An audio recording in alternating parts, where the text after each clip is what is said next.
it works. And every time you self-sabotage yourself because you are choosing not to be truly vulnerable, you lose.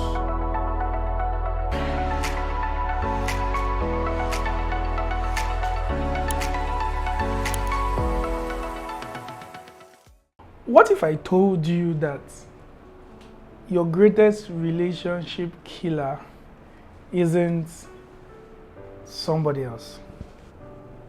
What if I told you that your greatest threat to your relationship is you? It's the small little habits we don't pay attention to, the small little patterns that happen that we sometimes do not see and we neglect, that just keep recycling in our lives. Have you ever felt like every time something great was about to happen in your relationship, you do something that spoils it? Have you ever felt like every time something good is about to happen in a segment of your life, you do something that destroys it? That's called self-sabotage, and it also happens in your relationship. Self-sabotage is when your thoughts and your fears and your action or consciously work against you. It's not something you do intentionally. Subconsciously, you do something that makes the growth of your relationship, hinders, you going into another phase, and it just causes your relationship to stay stuck. Mostly times out of past experience, insecurities, and your inability to overcome fears. Today we'll be exploring how self-sabotage can hinder you from moving forward in your relationship and practical things you can do to come out from such a state. Because self-sabotage is one of your worst enemies in your relationship. Okay, so how do you know you are having a self-sabotaging trait in your relationship? Have you ever been the person who, the moment people began to get too close to you, you start pushing them away? You suddenly become uncomfortable when it feels like, this one is doing too much about me. No. Or are you the one who says, I want to give them a test in my relationship, so I'm going to create an unnecessary scenario for conflict, and I want to see the way they react. I just want to see how they will do if I do this. So I see people say, I want you to go test my boyfriend if he will fall. So, what you do is, act like a stranger and you love him, and let's see how he will behave. My question to you is, what would the outcome do if the person passes the test? What will it do for him when they find out that he was only just passing tests for your satisfaction? Okay. Are you someone who's afraid of vulnerability? So no one person truly knows you. So if this is your heart,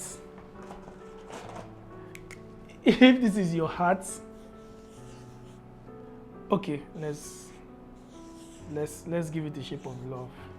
If this is your heart is in compartments. So, yeah, Jane knows about it. Yeah, Moses knows about it. Yeah, John knows about it. Yeah, Deji knows about it. Yeah, Mary knows about it. Yeah, Joy knows about it. This part of your heart, it's only Joseph who knows about it. This part of your heart, no. The only person who knows about access to this part of your heart is Green. So, no one person, no one individual really knows you. You've never been vulnerable to anybody before. Is that you? Are you one of those people? You are constantly comparing your relationship with other relationships. You are constantly comparing it. You're constantly comparing, oh no, they did this, no, we were supposed to do this, oh, you are doing this based on you are doing this, no, So you are constantly feeling like you are stuck.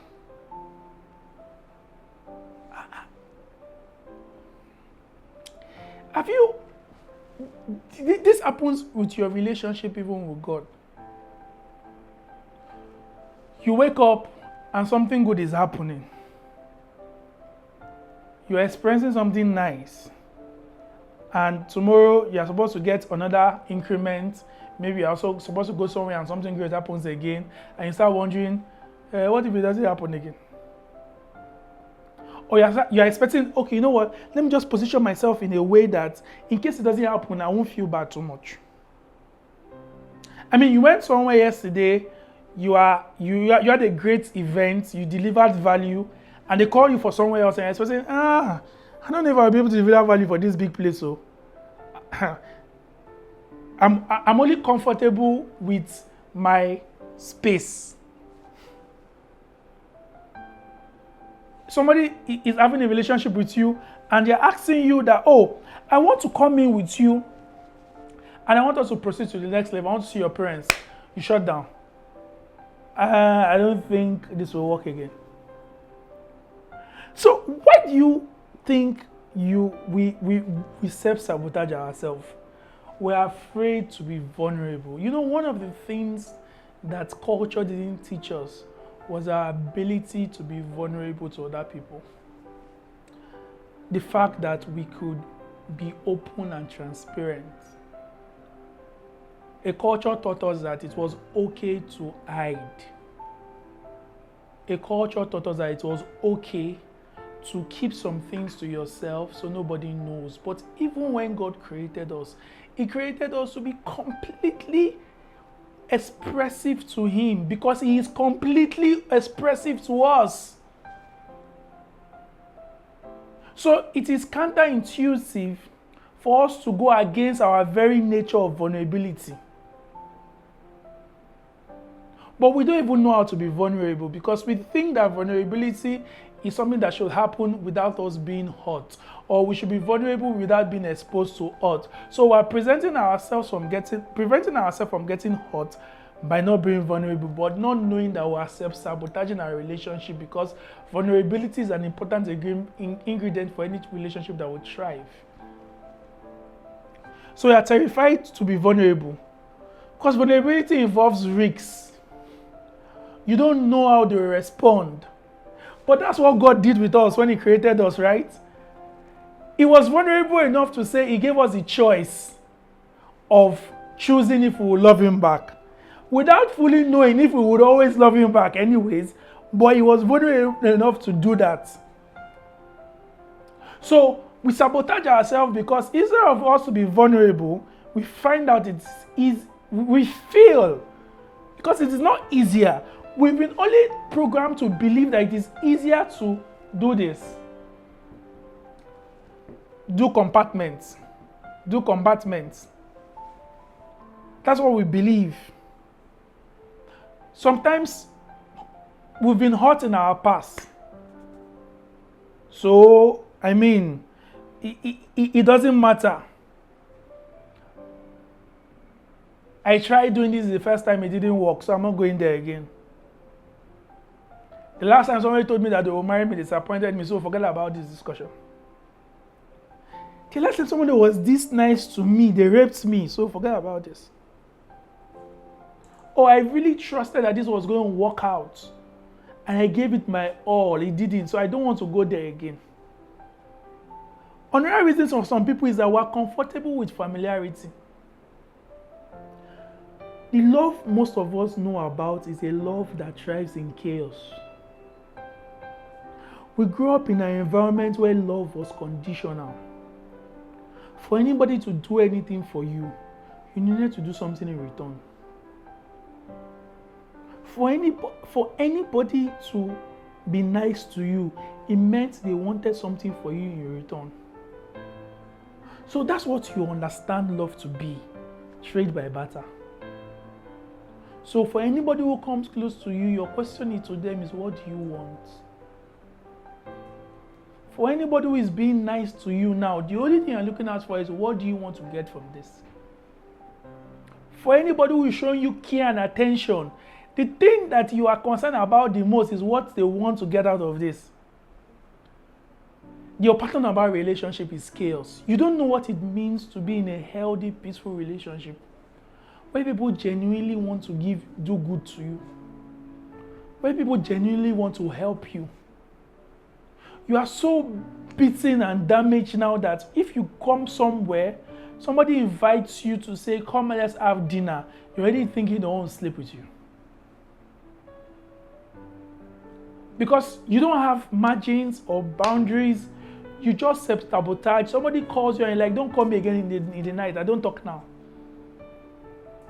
There's a place for boundary, but you see self-sabotage is a silent killer that stops you from doing better.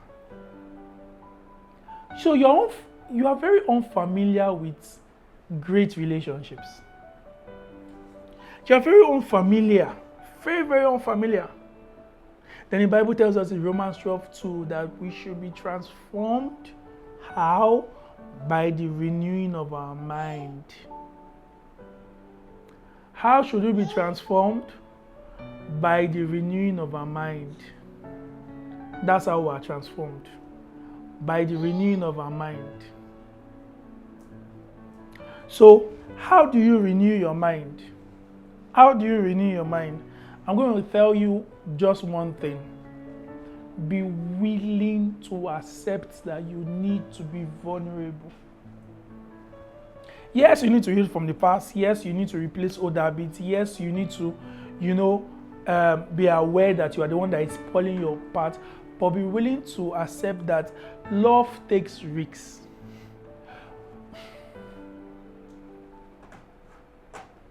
Love involves the ability to accept that people might hurt you, but you are going to love anyway.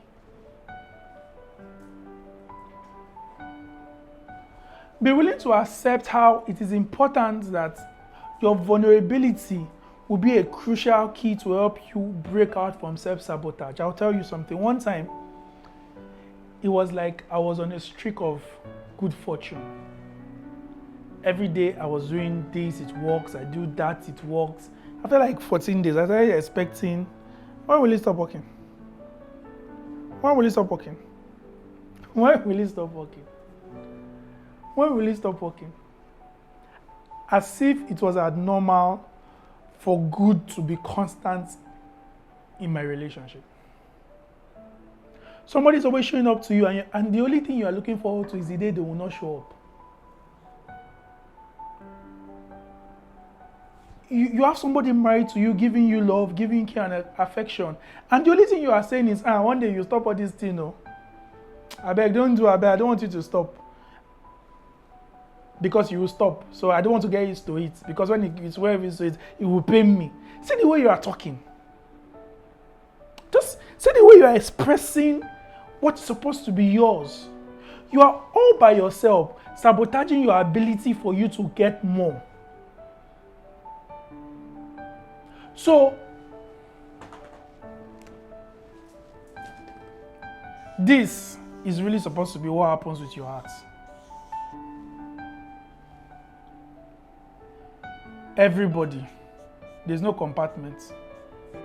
Everybody knows the whole of you. Green knows all of you. Jane knows all of you. Joseph knows all of you. Moses knows all of you. Joyce knows all of you. John knows all of you. Deji knows all of you.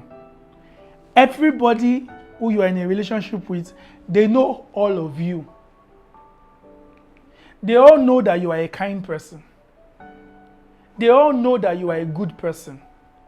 They all know that you go out of your way for people you love. They all know that you have proper boundaries where they are and you won't cross the line for this person.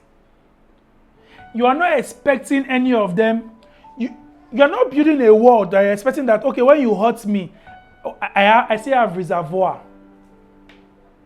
You are not functioning with the fact that, you have reservoirs. So you embrace vulnerability. It's the one fundamental key that helps you stop sabotaging yourself, because what vulnerability will do for you is you will be honest. I'm not used to this kind of love. Can you help me? This string of niceness is very unfamiliar with me. Can you help me? Can you help me get better?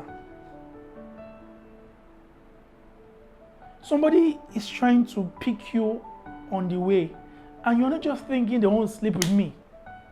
Oh, they just want to drop me, and that's fine. I'm not saying not to be careful. I'm saying don't self-sabotage the best things that are supposed to happen to you.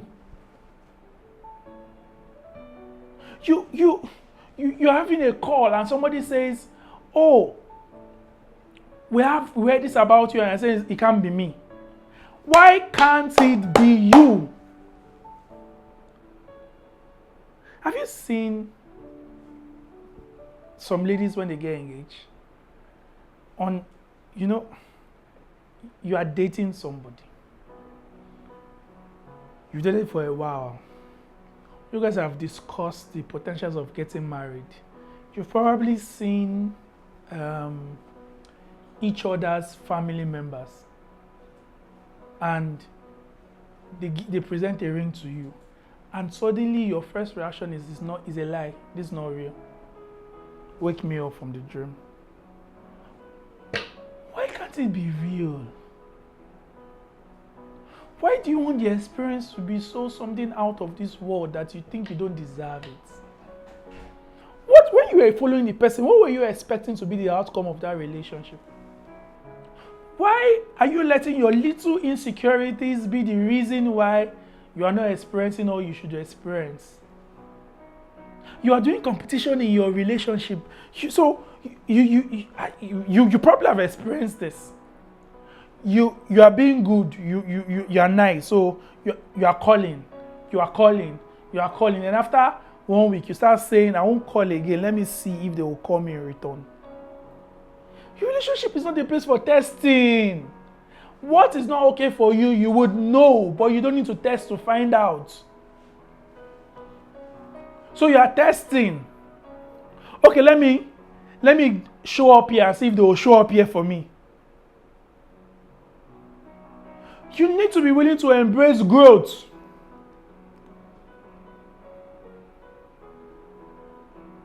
You need to be willing to not shortchange yourself. Your emotions are sometimes not true.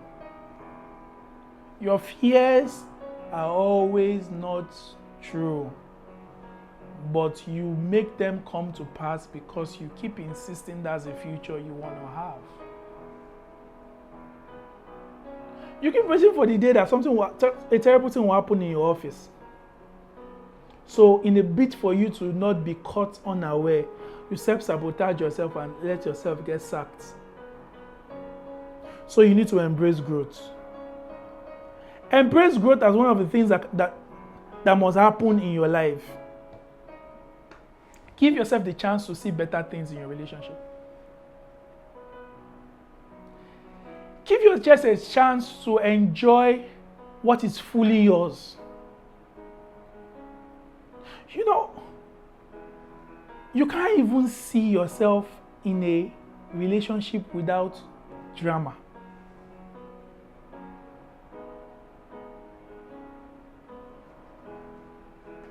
Have you heard this? Have you heard this word before?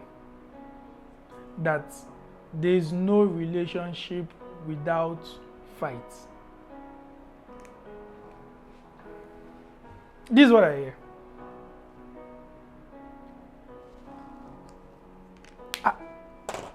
Just before I write.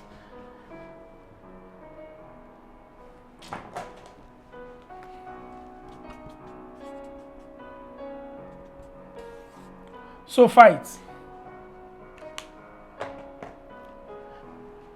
You are in a peaceful relationship. There's a difference between fight and misunderstanding. So the fight might not be physical. So there's quarrel, there's back and forth. People are just yelling at each other, And there's, this person did this and you didn't understand and you communicated. There's a difference between these two.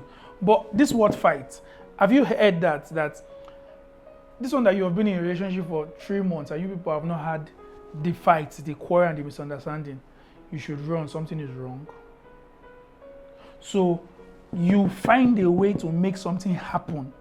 You literally find a way to make something happen just so that you say something is not wrong with your relationship. This is abnormal. You are self-sabotaging yourself. You are supposed to get into a relationship with harmony. You might have misunderstanding that can just be discussed. But that you insist that you guys must quarrel, storm out from each other, not talk to each other for 3-4 days, not not be willing to see each other. I'll tell you another one. I'll tell you another one that you hear.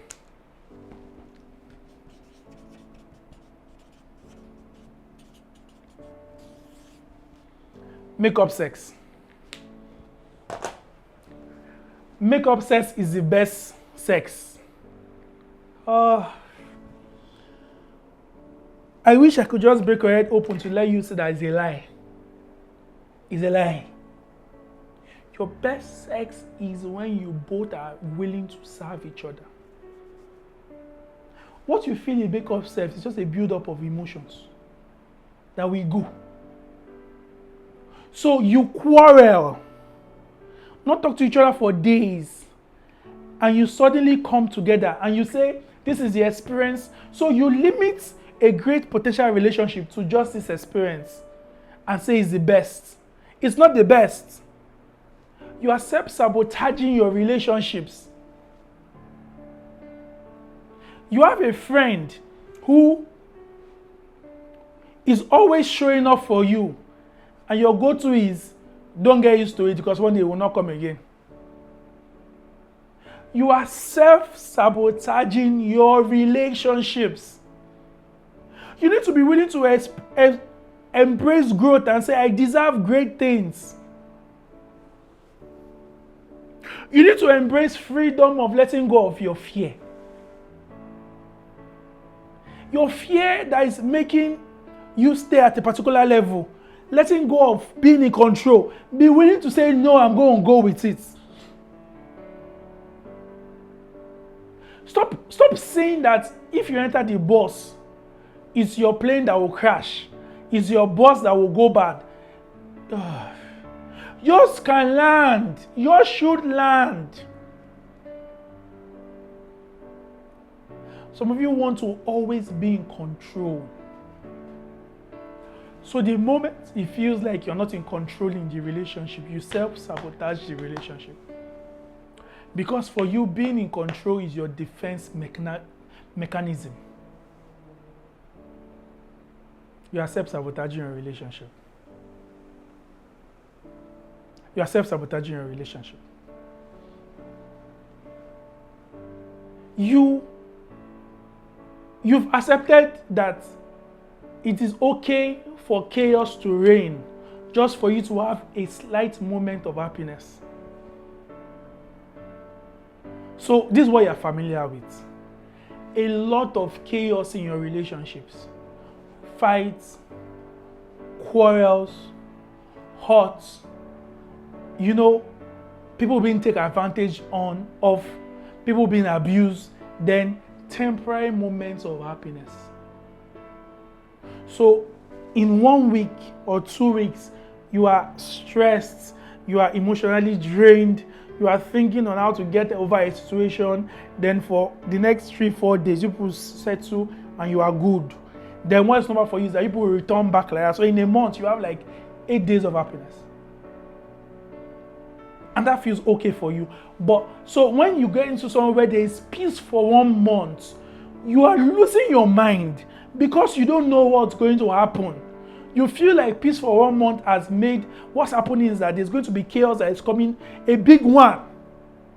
And even as I'm speaking to you now, you are literally arguing. Your mind is literally fighting what I'm saying, that I don't know what I'm saying. Well, I'm here to tell you that I've been you. I'm here to tell you I've been you. I've been on the side of that this seat you are sitting on now, saying chaos is coming, and chaos did come, but it came because I'm the one that self-sabotaged myself. I self-sabotaged the relationship because 1 month of peace was not building up to a big fight. 1 month of peace is the opposite is supposed to be your experience. You have peace for a lot of days, and one day you have a misunderstanding and you take 1, 2, 10 minutes and talk about it. You see. I'm seeing your face. I just said 10 minutes and I'm seeing your face like, did I say 10 minutes? You need 4 days to cool down. You need 1 full week to calm down before you can even consider the situation. You are self-sabotaging. You are self-sabotaging. How do I know? God forgives you instantly. And you are made in God's image so you can forgive instantly too. So you need to be willing to let go. You can't be in control of the situation. You deserve all love. It's okay for them to call you morning, afternoon, and night. Nothing is wrong with them trying to know about everything that is happening in your day. You are too afraid. You don't want to tell them what's going on in the office. You say, let the office life be in the office life. No, you are married to this person. Your life is one. Or you are going to be married to this person, so your life is one. Your life is one.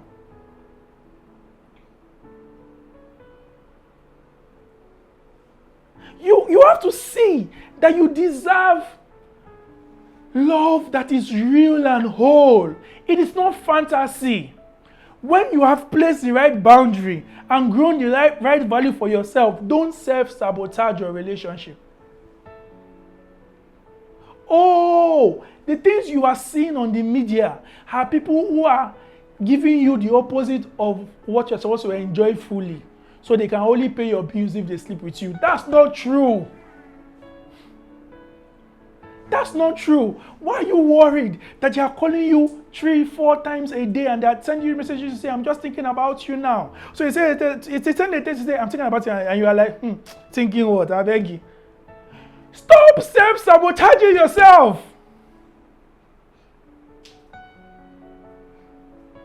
You are putting a lead to how far God is telling you to go.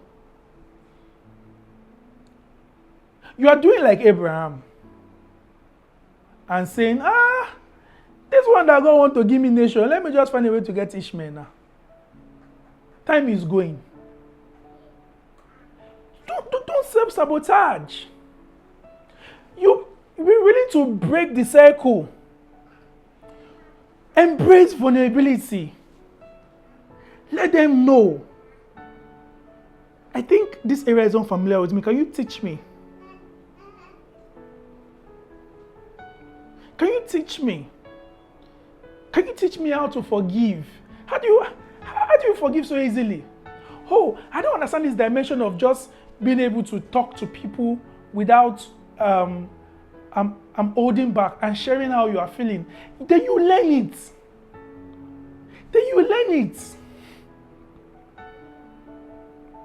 I usually just go through my day alone. I don't need to tell anybody what happened to me. Then you learn it.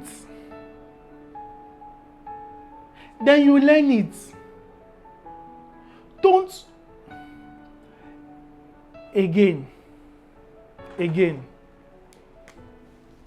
This word, if you're listening to me for the first time, you'll be hearing it for the first time.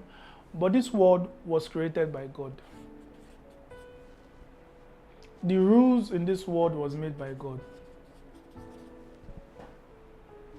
So, if you are going to thrive in this world, you have to learn God's rules. Then you are going to thrive living here. If you choose not to learn God's rules, guess what? you are not going to thrive inside the world that God created. So for you to excel in this world, you have to understand that the way relationship works is that you are the one that determines how well it works. And every time you self-sabotage yourself because you are choosing not to be truly vulnerable, you lose. You lose. So which behavior is familiar with you? You need to sit down and say, self-sabotage is a silent killer. So if you do not sit down to do the self-evaluation, you would not know which one is yours or what pattern are you showing that is making you self-sabotage your relationship. So you think you are building a wall to protect people from hurting you, but the wall that you have actually built is to prevent people from coming inside. So which one is yours? Which pattern do you display? Figure it out, then be willing to break that cycle. The fact that I'm trying to describe love for you in its whole essence, and that image is so foreign to you that you are fighting it, it means that you have work to do. The fact that I'm trying to let you know that, see, God's love is full and rich in this dimension, and you are fighting it, it means you have work to do. You've already positioned yourself for self-sabotage, and you can't have all of that. So sit down this week and figure out, how do you do this to yourself? How do you do this to yourself? Because truly, the best relationships are built as you are willing to grow. But you are willing to grow not just with people, but with yourself. Not just with your partner, but with yourself. Not just with your boss, but with yourself. So how can you stay today, this week, to say, how have I been self-sabotaging my relationship with God, with my spouse, with my friends, with my siblings, with my colleague? What pattern am I be doing unconsciously? Why am I not expecting and allowing myself to experience the fullness of what relationships are supposed to be? What has made me feel like it's not possible for me to go so far? And why am I trying to have so much control?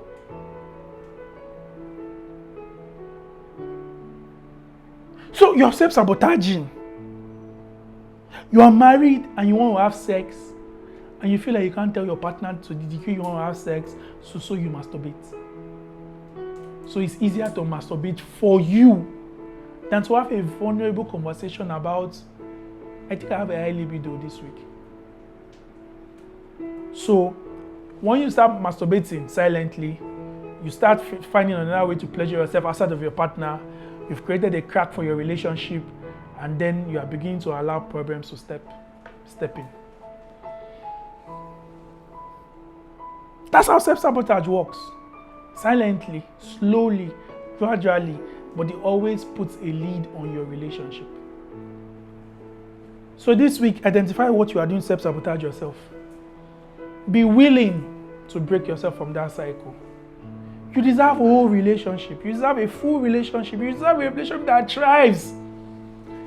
This thriving relationship can only work when you function within the rules of engagement that God placed.